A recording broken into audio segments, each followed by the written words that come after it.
Views YouTube ఛానల్ను subscribe చేయండి, మా వీడియోలను లైక్ చేయండి.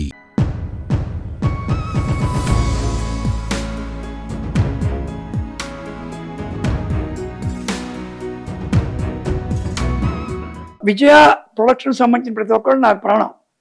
అంటే నాగిరెడ్డి గారు, ఆయన వైఫ్ నన్ను ప్రాణంగా చూసుకునేవాళ్ళు. వాళ్ళు అలాగే బాబ్జీ గారు, వాళ్ళ ముగ్గురు బ్రదర్స్, విశ్వనాథ్ రెడ్డి గారు ఇప్పుడే కలుస్తుంటాం. మేము సినిమా చేసినా చెప్పని మేము కలుస్తుంటాం. అది మీకు కుటుంబ అనుబంధం అంతే. సో వాళ్ళు ఒక అనుబంధం. అలాగే రమేష్ నాయుడు గారు చాలా చాలా చాలా ప్రేమించేవాడు నన్ను. తర్వాత జేవి రాఘవల్ గారు, ఆయన కూడా అంతే అన్నాడు, నువ్వు చాలా గొప్ప మ్యూజిక్ డైరెక్టర్, సామాన్యుడు కాదు, మీ అన్నయ్య గొప్ప మ్యూజిక్ సింగర్ అనుకో అని. నాకు చాలా సినిమాలు వర్క్ చేశాం. కానీ ఎందుకని మీరు ఎక్కువ సినిమాలు చేయలేదు? అసలు మ్యూజిక్ డైరెక్టర్ వచ్చిన తర్వాత చాలా తక్కువ సినిమాలు చేశారు. దానికి రెండు కారణాలు.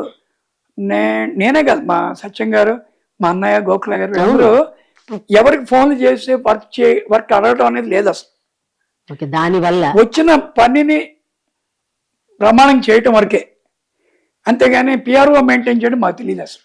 అంటే సినిమా పరిశ్రమలో క్యూరియాసిటీ కొద్ది అడుగుతున్నారు, అవసరమా? బాగా వెరీ ఇంపార్టెంట్ ఇది ఎంతో, అది కూడా ఇంపార్టెంట్. అది మాకు తెలియదు, ఏదో అలవాట్లేదు. అదేలేండి, మీ నేచర్ ప్రకారం.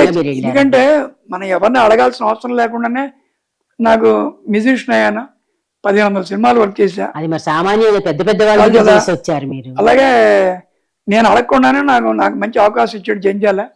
సో అక్కడి నుంచి అలా అలా 15-20 సినిమాలు చేసిన తర్వాత ఇక నేను అందరిని కలవడం ఎందుకు అనుకునేవాడిని. కరెక్టే కదా, నేచురల్ గా వాళ్ళే వస్తారు. ఆ తప్పని తెలుసుకోవడానికి 50 ఏళ్ళు పట్టింది. ఇంకెప్పుడు చేసేది లేదు. ఇప్పుడు కూడా మా మనోడు సినిమాకి చేస్తున్నాను. ఇక కాబట్టి ఇంక 2-3 సినిమాలు తమిళ్లో మళ్ళీ మ్యూజిక్ చేస్తున్నాను. అలాగే నేను అందరికి ఫోన్ చేసి అడగను. కొద్ది మంది ఉంటారు నాకు బాగా కావాల్సిన ఫ్రెండ్స్, వాళ్ళని అడిగినా తప్పు లేదు అడుగుతారు మీరు. దిల్ రాజు గారు లాంటి వాళ్ళు కొద్ది మంది ఉంటారు, 2-3. ఏంటి సార్ మీకు నచ్చకపోతే ఈయనకి అవకాశం ఇచ్చా అని పేపర్ స్టేట్మెంట్ ఇవ్వండి, అంత కాన్ఫిడెంట్ చెప్పేవాడిని. లేదంటే పేరు మీ ఓల్డ్ ఇష్ కాండి తీసేద్దాం, ఎంఎస్ చంద్రన్ పెట్టుకుందాం అనేవాడిని. అలా ఒక 5-6 మంది అడిగాను నేను, చోడు ఇస్తారు లేదు. అలాగే ఇండస్ట్రీలో ఇక్కడ ఇంకొకటి అడుగుతున్నాను మిమ్మల్ని. మామూలుగా మీరు మాధవ పెద్ది అనగానే ఫస్ట్ గా వినపడే పేరు సత్యం గారి పేరు మాకు. అవును, మీ ఫ్యామిలీలో. అవును. ఆ తర్వాత కొంచెం టెక్నికల్ ఇవన్నీ స్లైడ్స్ చూసే వాళ్ళకి మాధవఖలే గారు తెలుస్తారు. యాక్చువల్గా ఆయన పేరు గోఖలేనే వేసేవాళ్ళు. సో మాధవ పెద్ది గోఖలేనే వేసే చాలా తక్కువ, మా గోఖలే అని చూసేవాళ్ళు. అందుకనే గోఖలే బాబాయ్, సత్యం బాబాయ్ ఓన్ బ్రదర్స్ అని కూడా చాలా మంది తెలీదు. అందుకే అది అడుగుతాను. ఇప్పుడు మీ నాన్నగారు వాళ్ళు ఎంతమంది బ్రదర్స్? అసలు ఫస్ట్ ఫీల్డ్ లోకి మీ వాళ్ళు ఎవరు వచ్చారు? మా నాన్నగారు పెద్ద ఆయన అందరికన్నా. మా నాన్నగారు అక్కయ్య ఉండేది, అచ్చిమాంబ గారిని చనిపోయారు. తర్వాత 2 సిస్టర్స్ నాన్నగారి తర్వాత, నాగలక్ష్మి, కస్తూరి అని. కస్తూరి గారి అమ్మాయి ఆఖరి అమ్మాయి నేను చేసుకున్నారు. గోఖలే గారు ఆర్ట్ డైరెక్టర్ అయ్యారు. సత్యంబాబాయ్ సింగర్. సత్యంబాబాయ్ గాంధీ అని అద్భుతంగా పాడేవాడు. ఆయనకి మెంటల్ పాపం ఇది వచ్చి ఆయన ఇదైపోయారు. తర్వాత ప్రసాద్ అని ఆయన బ్యాంక్ మేనేజర్. మధ్యలో 100 మంది పుట్టిపోయారు, మిగతా 12 మంది. మీ నాన్నగారు మాకు తెలిసింది 8 మంది, 4 పోయారు మొత్తం. అసలు 12 మందిలో 11 మంది వెళ్ళిపోయారు.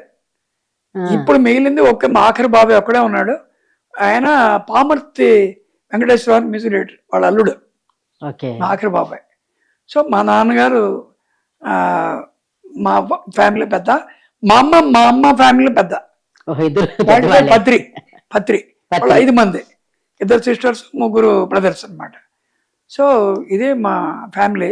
ఫీల్డ్ లో ఫస్ట్ ఎవరు వచ్చారు మీ కుటుంబంలో? ఫస్ట్ వచ్చింది మాధవపతి వెంకటరామయ్య గారు. ఆయన వరుసకి మా తాతగారు, వరుసకే కజిన్స్, వాళ్ళ దగ్గరే.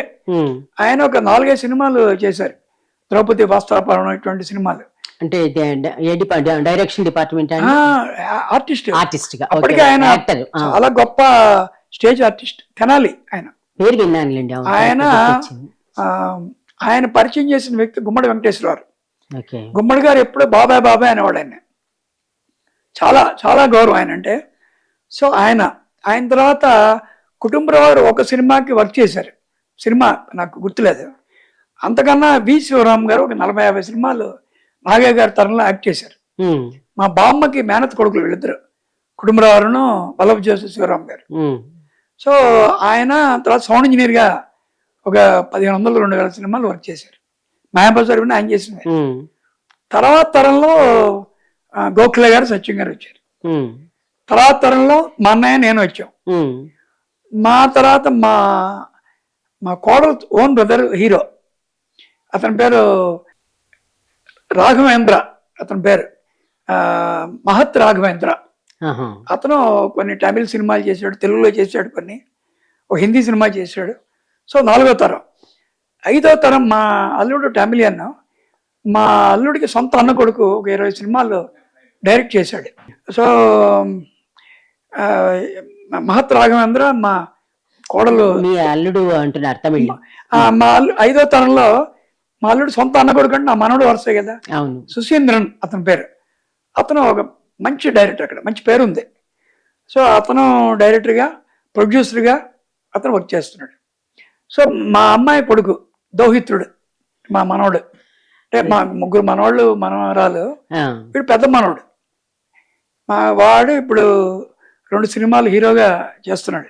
ఒక సినిమా చేసాడు ఆల్రెడీ, భారతీరాజా గారి నేతృత్వంలో.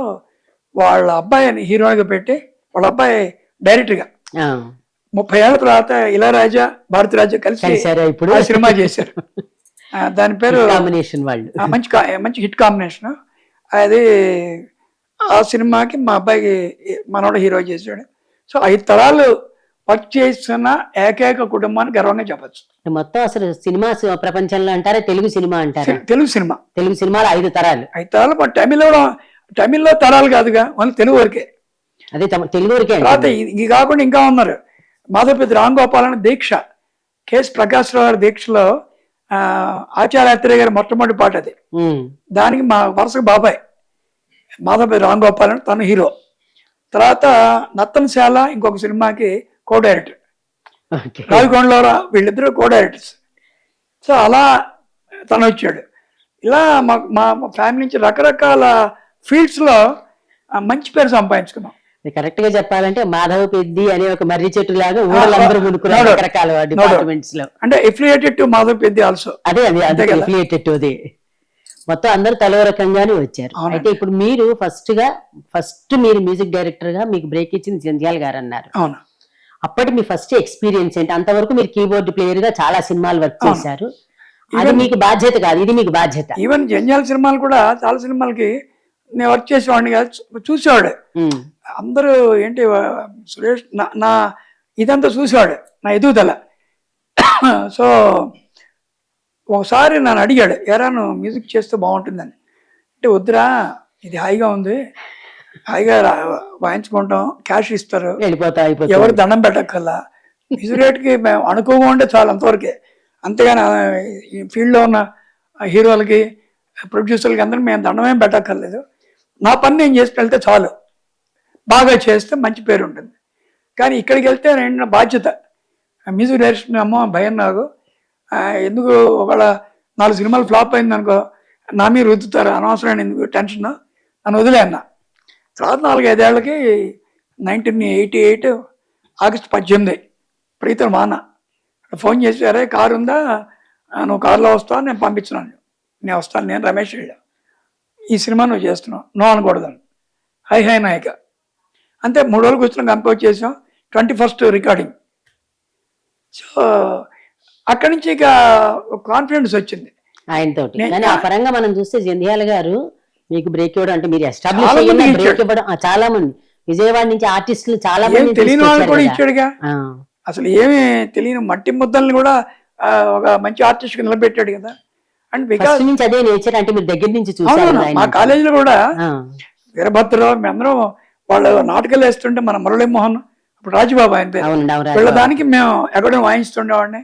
సో జంధ్యాలకి మాకు నండూరు మధురమల వీళ్ళందరినీ ఎంకరేజ్ చేసేవాడు, మన దాసు, ఎంసీ దాసు అందరినీ.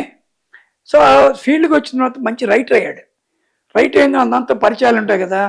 సో వాడికి ఏంటంటే మనసులో నాకు తెలిసి అందరు కొత్త వాళ్ళతో చేస్తే వీడు ఒక గ్రిప్ ఉంటుంది, వీడి మాట వాళ్ళు వింటారు. పెద్దవాళ్ళతో వెళ్తే కొంచెం బాగా నిలబడిన వెళ్దాం. అందుకనే చాలా సినిమాలు అయిన తర్వాత చిరంజీవి గారితో చేశాడు. ముందే చిరంజీవి చేయలేదు కదా. చేయలేదు. అవును. అలాగే నాగేశ్వరరావుతో కూడా ఒక సినిమా చేసినట్టున్నాడు, అమరజీవి అని చేసి. అమరజీవి.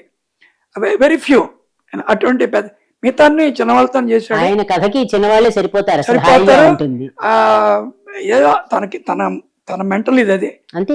ఈవెన్ బాలచంద్ర గారు అంతే, విశ్వనాథ్ గారు కూడా కొన్ని సినిమాలు చేశారు, బాపు గారు కొంతమంది పనిచేసేవాళ్ళు. చేసినా కూడా వాళ్ళందరూ కూడా మామూలుగా చేయడానికి ఇష్టపడతారు వీళ్ళందరూ కూడా. అందుకని అలా జంజాల మా కాలేజ్ మేట్, మాకు మేము కూడా అంతేగా. రఘు వచ్చి కెమెరామెన్ కమ్ డైరెక్టర్ అయ్యాడు, నేను మ్యూజిక్ డైరెక్టర్ కమ్ అదే మ్యూజిషియన్ కమ్స్ ఇది, మా అన్నయ్య ప్లేబ్యాక్ సింగర్. రకరకాలుగా మేము వెళ్ళటం, మంచి కమెడియన్ గా సుత్తిగారు పొందరావు. సో ఇవన్నీ ఒక మంచి రైటర్ గా సాయినాథ్ గారు, మధు గారు. సో ఇలా ఇవన్నీ it has to happen, it happens అంతే.